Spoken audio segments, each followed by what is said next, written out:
Sweden के प्रतिष्ठित think tank SIPRI यानी कि Stockholm International Peace Research Institute ने अपनी ताजा वार्षिक रिपोर्ट में भारत को लेकर ऐसा खुलासा किया जिसने भारत के दुश्मनों की नींद उड़ा दी। सिप्री के मुताबिक भारत लगातार दूसरे साल परमाणु हथियारों की संख्या में पाकिस्तान से आगे निकल चुका है। रिपोर्ट के मुताबिक भारत के पास करीब 180 परमाणु हथियार है और पाकिस्तान के पास करीब 170 परमाणु हथियार। दोस्तों, सिप्री ने कंफर्म कर दिया है कि वो भी लगातार दूसरे साल कि भारत के पास पाकिस्तान से ज्यादा न्यूक्लियर वॉरहेड्स हैं और ये नंबर सिर्फ ज्यादा नहीं है बल्कि ये कहना चाहिए कि जो गैप है वो बढ़ता जा रहा है। और ये सिर्फ एक रिपोर्ट नहीं है बल्कि ये कहना चाहिए कि जो पूरा रीजन है उसके स्ट्रेटेजिक बैलेंस पर एक साइलेंट वार्निंग है। तो क्वेश्चन ये है कि why Pakistan went for nuclearization.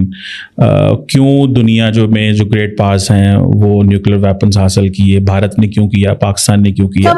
अगर अमेरिका को की परमिशन ना होती तो कई लोगों का कहना है पाकिस्तान न्यूक्लियर वेपन बना ही नहीं सकता था। तो अब ऐसे में अगर ये कहा जाए कि जी हिफाजत से नहीं है या कोई भी पुरानी स्टेटमेंट भी अगर किसी की निकाल के बात की जाए, पुतिन की या किसी की, तो आपको नहीं लगता कि जितनी भी न्यूक्लियर पावर स्टेट्स हैं उन सभी के ऊपर अमेरिका की नजर होगी, उन सभी को मॉनिटर किया जा रहा है? और एक तरफ इंडिया अपनी न्यूक्लियर कैपेबिलिटी को क्वाइटली मॉडर्नाइज कर रहा है और दूसरी तरफ पाकिस्तान प्रेशर, आइसोलेशन और इंस्टेबिलिटी के बीच घिरा हुआ है। सवाल सिर्फ ये नहीं है कि भारत के पास कितने वॉरहेड्स हैं, सवाल ये है कि भारत किस डायरेक्शन में जा रहा है और रीजन किस मोड़ पर खड़ा है। क्यों स्टेट्स जो हैं, why states acquire nuclear weapon? क्या है, कोई सिक्योरिटी की वजूहात होती हैं, कोई प्रेस्टीज का मसला होता है, कोई डोमेस्टिक कंसर्न्स होते हैं? डिफरेंट लोगों ने डिफरेंट बातें की हैं। क्यों जनरली दुनिया के हवाले से अगर देखा जाए, यहाँ के अपने ग्रेट पावर को अपने आप को एस्टैब्लिश करना है, क्यों ये न्यूक्लियर वेपन्स एक्वायर? दुनिया में जब न्यूक्लियर ताकत की बात होती है तो लोग अक्सर सिर्फ मिसाइल्स की रेंज और उनकी स्पीड पर ध्यान देते हैं। पर हाल ही में आई सिप्री यानी Stockholm International Peace Research Institute की रिपोर्ट ने कुछ ऐसा खुलासा किया है जिसने पूरी दुनिया, खासकर हमारे पड़ोसी देशों को हैरान कर दिया है। इस रिपोर्ट के मुताबिक भारत ने लगातार दूसरे साल न्यूक्लियर वेपन्स की गिनती में पाकिस्तान को पीछे छोड़ दिया है। आज भारत के पास लगभग 180 परमाणु हथियार हैं, जबकि पाकिस्तान 170 पर अटका हुआ है। एक वक्त था जब पाकिस्तान गिनती में आगे रहता था, पर अब ये बाजी पलट चुकी है। लेकिन दोस्तों, असली खबर सिर्फ गिनती की नहीं है। सिप्री का कहना है कि भारत का फोकस अब सिर्फ क्वांटिटी पर नहीं बल्कि क्वालिटी और क्वालिटेटिव मॉडर्नाइजेशन पर है। भारत तेज़ी से अपनी न्यूक्लियर टेक्नोलॉजी को मॉडर्नाइज कर रहा है।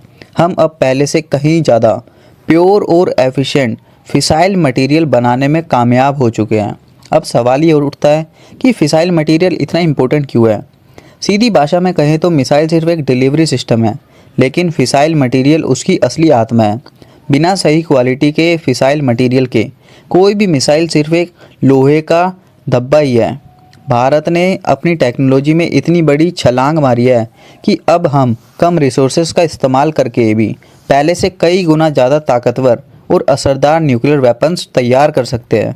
दोस्तों, सिप्री ने कंफर्म कर दिया है कि वो भी लगातार दूसरे साल कि भारत के पास पाकिस्तान से ज्यादा न्यूक्लियर वॉरहेड्स हैं और ये नंबर सिर्फ ज्यादा नहीं है बल्कि ये कहना चाहिए कि जो गैप है वो बढ़ता जा रहा है। और ये सिर्फ एक रिपोर्ट नहीं है बल्कि ये कहना चाहिए कि जो पूरा रीजन है उसके स्ट्रेटेजिक बैलेंस पर एक साइलेंट वार्निंग है। और एक तरफ इंडिया अपनी न्यूक्लियर कैपेबिलिटी को क्वाइटली मॉडर्नाइज कर रहा है और दूसरी तरफ पाकिस्तान प्रेशर, आइसोलेशन और इंस्टेबिलिटी के बीच घिरा हुआ है। सवाल सिर्फ ये नहीं है कि भारत के पास कितने वॉरहेड्स हैं, सवाल ये है कि भारत किस डायरेक्शन में जा रहा है और रीजन किस मोड़ पर खड़ा है। इसको थोड़ा विस्तार से हम समझेंगे और चर्चा के लिए मेरे साथ मौजूद है लेविना।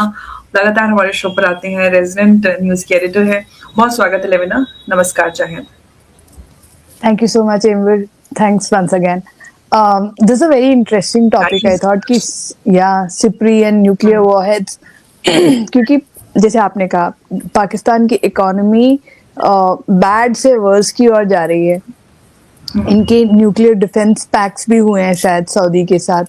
इसके बीच में सिप्री की रिपोर्ट आती है एंड सिप्री की रिपोर्ट यही कह रही है कि इंडिया के वॉरहेड्स बढ़ रहे हैं। But then again probably India is the only country, ये एक अकेली लौती कंट्री होगी जिसके दोनों बाजू में न्यूक्लियर पावर्ड कंट्रीज हैं, एक पाकिस्तान और एक चाइना और ये दोनों ही डेमोक्रेटिक नहीं है। हम ही एक डेमोक्रेसी हैं और हमारे दोनों I don't think US has it. Russia के पास भी ऐसे इमीडिएट थ्रेट तो नहीं है।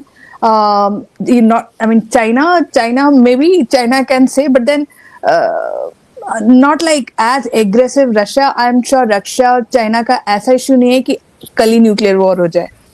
India is probably the only country in the world जो कांस्टेंट न्यूक्लियर वॉर की थ्रेट में रहता है। क्यों स्टेट्स जो हैं, why states acquire nuclear weapon? क्या है, कोई सिक्योरिटी की वजूहात होती हैं, कोई प्रेस्टीज का मसला होता है, कोई डोमेस्टिक कंसर्न्स होते हैं? डिफरेंट लोगों ने डिफरेंट बातें की हैं। क्यों जनरली दुनिया के हवाले से अगर देखा जाए, यहाँ के अपने ग्रेट पावर को अपने आप को इस्टेब्लिश करना है, क्यों ये न्यूक्लियर वेपन्स एक्वायर किए गए?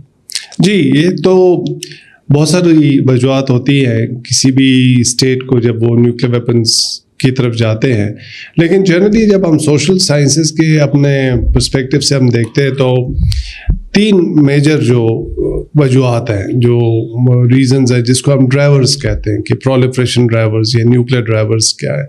पहला सिक्योरिटी है, सेकेंड प्रेस्टीज या नॉर्म्स, तीसरा डोमेस्टिक पॉलिटिक्स के लिहाज में कह देते हैं।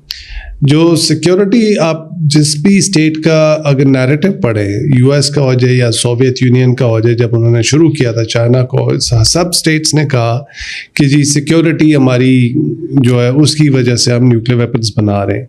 लेकिन जब आप एनालाइज करते हैं तो ज़रूरी नहीं है कि सारे स्टेट्स ने सिक्योरिटी ही की वजह से बनाए हों। प्रेस्टीज एक इम्पॉर्टेंट फैक्टर रहा है। तो हम बजाय इसके कि हम सब की बात करें, हम इंडिया पाकिस्तान की अगर हम बात करते हैं कि 1945 में जब न्यूक्लियर वेपन्स यूज़ हुए, उस वक्त नेहरू के एक माइंड पे एक इम्प्रेशन ये आया कि जिस तरह से ग्लोबल पॉलिटिक्स में न्यूक्लियर वेपन्स ने इम्पैक्ट क्रिएट किया है। दोस्तों, इस रिपोर्ट का सबसे बड़ा ट्विस्ट ये है कि भारत की ये नई ताकत अब सिर्फ पाकिस्तान तक महदूद नहीं है।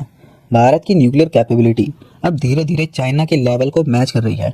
अग्नि 5 जैसे मिसाइल्स ये साबित करती है कि भारत के पास अब वो एडवांस्ड वॉरहेड्स है जो किसी भी दुश्मन की नींद उड़ा सकते हैं।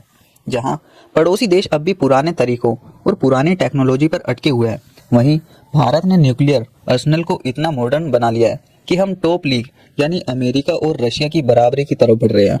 भारत का मैसेज साफ है, हम युद्ध नहीं चाहते, लेकिन अपनी कमजोरी भी नहीं दिखाएंगे। अगर जरूरत पड़ी तो जवाब सिर्फ मिसाइल से नहीं, उसकी ताकतवर आत्मा यानी एडवांस्ड फिसाइल मटेरियल से दिया जाएगा।